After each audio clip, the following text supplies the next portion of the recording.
एक बार वापिस हाथ उठा के बोल दो हर हर। खड़े रहिए आप, 2 मिनट खड़े रहिए। आप ही ने पत्र लिखा है ये दिल्ली लोनी गाजियाबाद कटवा मंदिर इंद्रपुरी से, आप ही ने लिखा है जी। पत्र में लिखा है दीदी आपने कि लीवर की गांठ हो गई थी, वो ठीक नहीं हो रही थी। बहन जी आपने पत्र लिखा है। डॉक्टरों ने ऑपरेशन का बोल दिया था, पर एक बार मेरी पड़ोसन ने कहा कि वो सियोर वाला महाराज कथा करता है, शिव महापुराण की कथा। तो मैंने कथा सुनी मोबाइल पर और पशुपति व्रत प्रारंभ करा और एक दुर्वा वाला प्रयोग करा। उस प्रयोग का फल ये मिला कि मेरी गांठ गल गई है और मैं यहाँ कथा में बैठी हुई। ये लो,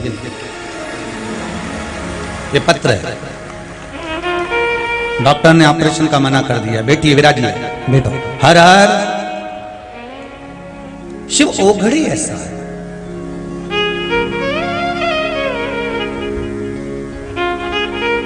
तेरे दरबार की बाबा निराली शान देखी है, तुझे देते नहीं देखा पर झोली भरी देखी है। कौन देखे महाराज?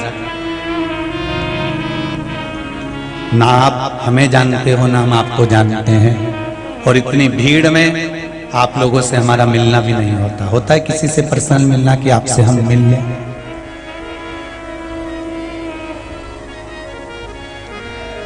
कक्ष से 2 बार निकलना होता है, एक बार सुबह बाबा की आरती में और शाम को फिर बाबा की आरती। उसके बाद मिलना भी नहीं होता। पर इन पत्रों के माध्यम से आप लोग जो अपने हृदय की बात लिखते हो ना, उससे यह महसूस होता है कि शिव महापुराण कोई साधारण सा ग्रंथ नहीं, मेरे शंकर ने औषधि दे दी है। कली काल में अमृत दिया है मेरे शंकर ने, विष पीकर। जैसे देवताओं को अमृत दिया था और विष शंकर भगवान पी गए थे, उसी तरह शिव जी कहते हैं जो शिव महापुराण की कथा सुनेगा और उसके शरीर में कितना भी रोग हो, कितना भी ताप हो, जीवन में कितना भी दुख हो, कितना भी कष्ट हो, वो मैं पी जाऊंगा और उसको सुख प्रदान कर दूंगा। ये शिव महापुराण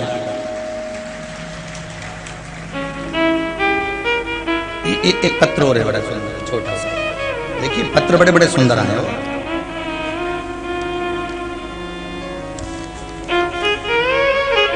सो सुनीता रामेश्वर मानधनिया पूना से है।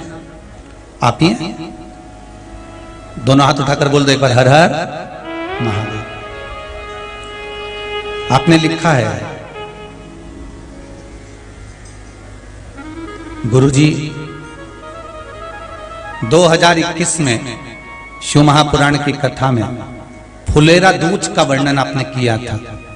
अच्छी याद दिला दी, धन्यवाद। फुलेरा दूज का ले श्री शिवाय नमस्ते। फुलेरा दूज का आपने वर्णन किया था कि धतूरे में हल्दी लगाकर शिव जी को चढ़ाना है और वो धतूरा पुनः उसको लाल वस्त्र में अपने ही घर में उसको व्यापार व्यवसाय की जगह पर बांधना। गुरुदेव उस धतूरे का प्रमाण क्या है? कोई मुझसे पूछे गुरुजी, लॉकडाउन में हर तरह से जब बर्बाद हो गए, कर्जा इतना हो गया कि गले की घर की सोने की रकम भी गिरवे रखना पड़ी। ये लिखा है आपने, ये तक चली गई। तब याद आया कि फुलेरा दूज का धतूरा रखा हुआ है। मैंने बेटे को निकालकर अब की बार रकम की जगह वो धतूरा दिया और कहा तू तेरी दुकान में बांध ले, बाबा चाहेगा जो 2 साल में घाटा लगा है वो 15 दिन में पूरा कर देगा। और सो सुनीता रामेश्वर मानधना पूना से लिख रही हैं कि वो धतूरा मात्र शिव का नाम लेकर रखा हुआ धतूरा वापस बांधा है और बाबा ने ऐसी कृपा कर दी कि दुकान धड़ाके से चलना चालू हो गई। अब विश्वास हो तो शिव। बैठो बहन बैठो। श्री शिवाय नमस्ते। आप शंकर का स्मरण तो करो।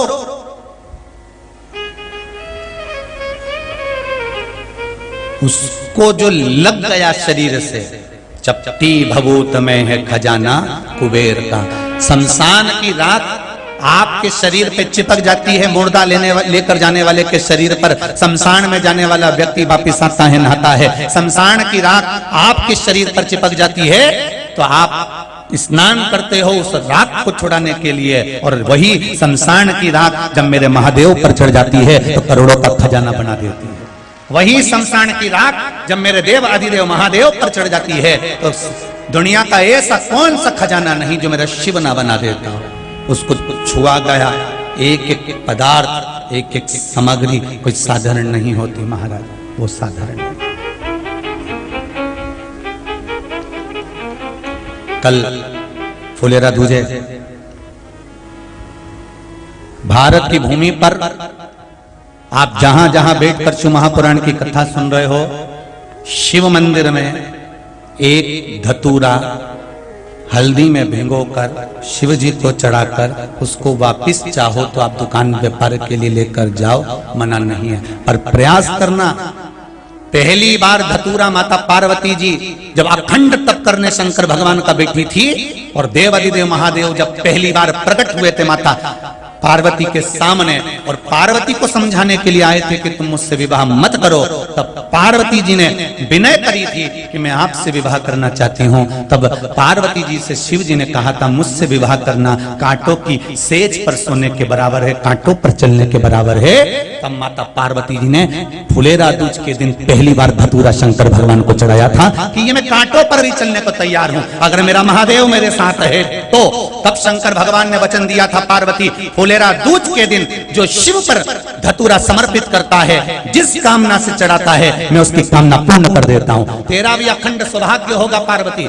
उसके बाद में सती जन्मी तो जन्म लेने के बाद सती माता को प्राण त्यागना पड़े, गौरा के रूप में जन्मी तो गौरा को प्राण त्यागना पड़े, उमा बनकर जन्मी तो उमा को प्राण त्यागना पड़े, कात्यायनी बनकर जन्मी तो कात्यायनी को प्राण त्यागना पड़े, कुष्मांडा बनकर जन्मी तो कुष्मांडा को प्राण त्यागना पड़े। 51 बार 50 बार माता पार्वती के अवतार हो चुके थे, शंकर जी के साथ 50 बार विवाह हो चुके थे, हर बार माता पार्वती प्राण त्यागती थी। पर 51वीं बार जब माता पार्वती ने फुलेरा दूज के दिन धतूरा चढ़ाया, फिर पार्वती बदली नहीं, पार्वती पार्वती ही रह गई, अखंड सौभाग्यवती है।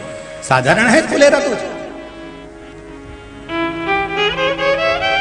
जिसको कोई मुहूर्त नहीं मिलता दुकान व्यापार व्यवसाय चलाने के लिए, जो कोई नया काम करने के लिए जिसको कोई मुहूर्त ना मिले वो इसी मुहूर्त को अपना ले फुलेरा दूज का। त्रेता आया, मेरे राम जी ने स्वयं भगवान शंकर की आराधना कर कर धतूरे का स्मरण करा। कृष्ण अवतार भगवान का द्वापर में हुआ, तब माता राधा रानी जो बैकुंठ से आई थी, गौलोक धाम से आई थी, वो राधा रानी ने भगवान कृष्ण से कहा था ना कम से कम एक दिन तो ऐसा होना चाहिए जिस दिन राधा कृष्ण में समा जाए और कृष्ण राधा में समा जाए। तब भगवान कृष्ण ने कहा राधा मुझे वो दिन याद है जिस दिन शंकर पार्वती के हुए थे और पार्वती शिव की हुई थी, वो फुलेरा दूज का दिन, हम दोनों एक दूसरे के हो जाएंगे, कोई दूसरा नहीं रहेगा। वो फुलेरा दूज का दिन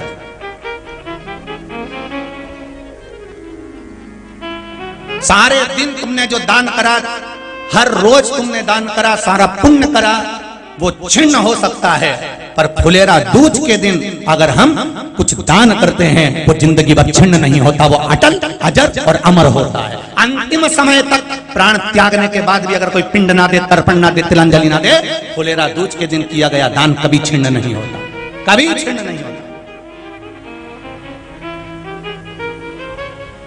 कोई साधन है फुलेरा दूज। अब भक्ति तो करो, उसका स्मरण तो करो।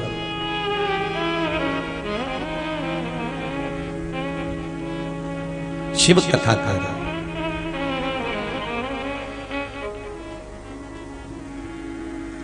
मैंने तेरे ही भरोसे ओ बाबा, तेरे ही भरोसे हवा बिच उड़ती जावांगी, बाबा डोर हथो छड़ी ना में कटी जावांगी, ओ भोले मैं तेरी पतंग हवा बिच उड़ती जावांगी, बाबा डोर हथो छड़ी ना में कटी जावांगी। शिव की आराधना, भगवान शंकर को अगर आप सर्वस्व प्रदान कर दिया है भगवान शंकर को, आपने अपना जीवन पूरा निछावर कर दिया है, आपने संपूर्ण जो भी आपके जीवन का दुख और सुख है शिव को दे दिया है, तो चिंता मत करना, वो नाव को पार कर देगा, डूबने नहीं देगा। ये पक्का विश्वास रखना, डूबने नहीं देगा वो।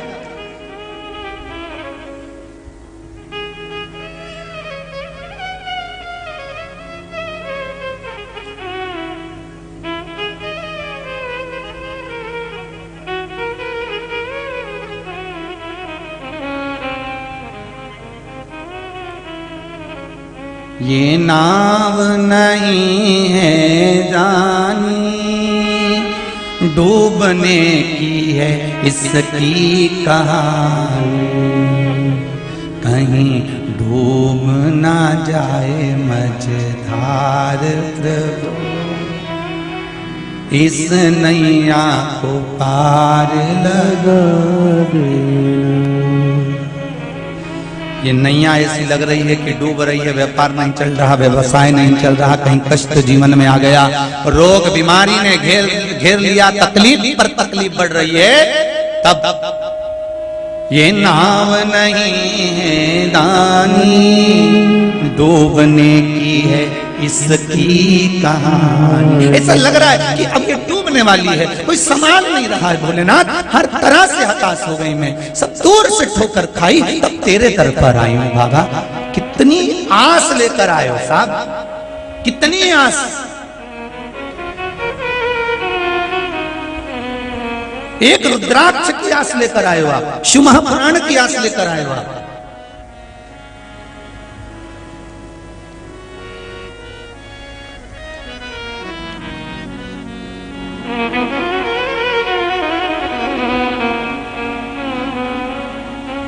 ये नाव नहीं है दानी,